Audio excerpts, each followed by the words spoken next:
नमस्कार।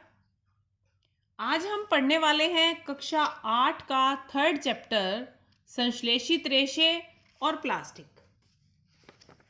आप सब जानते हैं कि जो वस्त्र भी हम पहनते हैं वे रेशों से बने होते हैं। प्रकृति से प्राप्त होने वाले रेशे प्राकृतिक रेशे और मानव निर्मित रेशे संश्लेषित रेशे या कृत्रिम रेशे कहलाते हैं।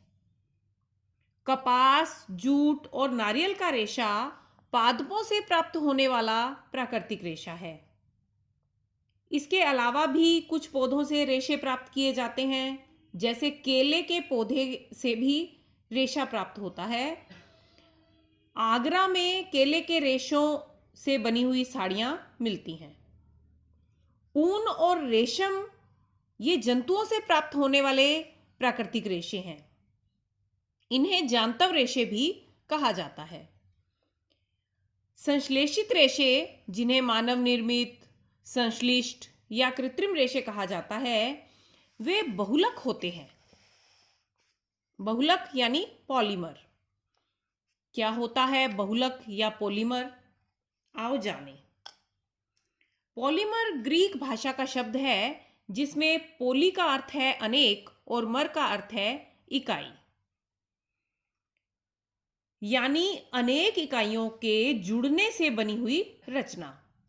या यूं कह सकते हैं पॉलीमर या बहुलक बहुत सी इकाइयों के दोहरान से बनता है।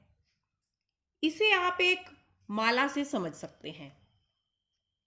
एक माला जो एक समान दिखने वाले मनकों के जुड़ने से बनी हो, या पेपर क्लिप को जोड़कर बनाई गई एक श्रृंखला। माला में मनके एकलक का रूप है यानी इकाई है, और माला एक बहुलक है।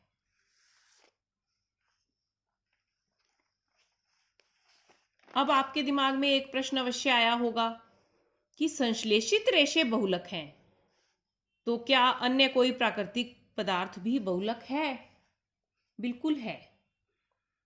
कपास, पादपों से प्राप्त होने वाला रेशा कपास, यह भी एक बहुलक है जिसे हम सेल्यूलोज भी कह सकते हैं। वही सेल्यूलोज जिसके बारे में हमने जाना था जब हमने कोशिका के बारे में पढ़ा था। पादपों में कोशिका की कोशिका भित्ति सेल्यूलोज से ही बनी हुई होती है और यह एक बहुलक है। अब हम संश्लेषित रेशों के प्रकार के बारे में जानेंगे। संश्लेषित रेशे कई प्रकार के होते हैं जिनके अलग अलग गुणधर्म होते हैं। रेयॉन, नायलॉन, पॉलिएस्टर, एक्रिलिक आदि संश्लेषित रेशों के मुख्य उदाहरण हैं। रेयॉन, इसे कृत्रिम रेशम भी कहा जाता है। रेशम क्यों? इसके बारे में हमें इसके इतिहास पर एक नजर डालनी होगी। रेशम कीट से प्राप्त होने वाला रेशा, जिसे रेशम कहा जाता है, जिसकी खोज चीन में हुई थी, इससे प्राप्त कपड़ा बहुत महंगा होता है। इसी का सस्ता विकल्प खोजने के लिए वैज्ञानिक वर्षों तक संश्लेषित रेशम बनाने का प्रयास करते रहे।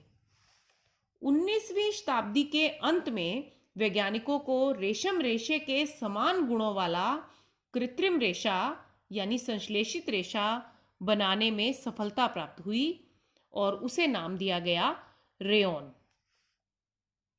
रेयॉन का रेशा काष्ठ लुगदी के रासायनिक उपचार से बनाया जाता है। काष्ठ लुगदी यानी पौधों से प्राप्त पदार्थ, यानी इसे बनाने में भी कच्चा पदार्थ प्राकृतिक ही होता है, और इस प्राकृतिक पदार्थ के यानी काष्ठ लुगदी के रासायनिक उपचार से कृत्रिम रेशम यानी रेयॉन तैयार किया जाता है। अब जब कृत्रिम रेशम खोजा गया और रेयॉन बनाया गया तो उससे हमें क्या क्या लाभ हुए? सबसे पहला लाभ तो यह है कि यह मानव निर्मित है। यह जरूरत के हिसाब से बना लिया जाता है। यह रेशम से सस्ता है और इसमें रेशम के रेशों के समान बुने जाने का गुण भी है, यानी इसकी बुनावट की जा सकती है और इसकी बुनावट बहुत मनमोहक होती है। इसे कई रंगों में रंगा भी जा सकता है। उसके अलावा इसका एक और गुण है कि इसे कपास के साथ मिलाकर गर्मियों की बिस्तर की चादरें आदि बनाई जा सकती हैं और इसको ऊन के साथ भी मिलाकर कालीन और गलीचे बनाए जा सकते हैं। अब हम बात करेंगे नायलॉन की। नायलॉन मानव निर्मित रेशा है।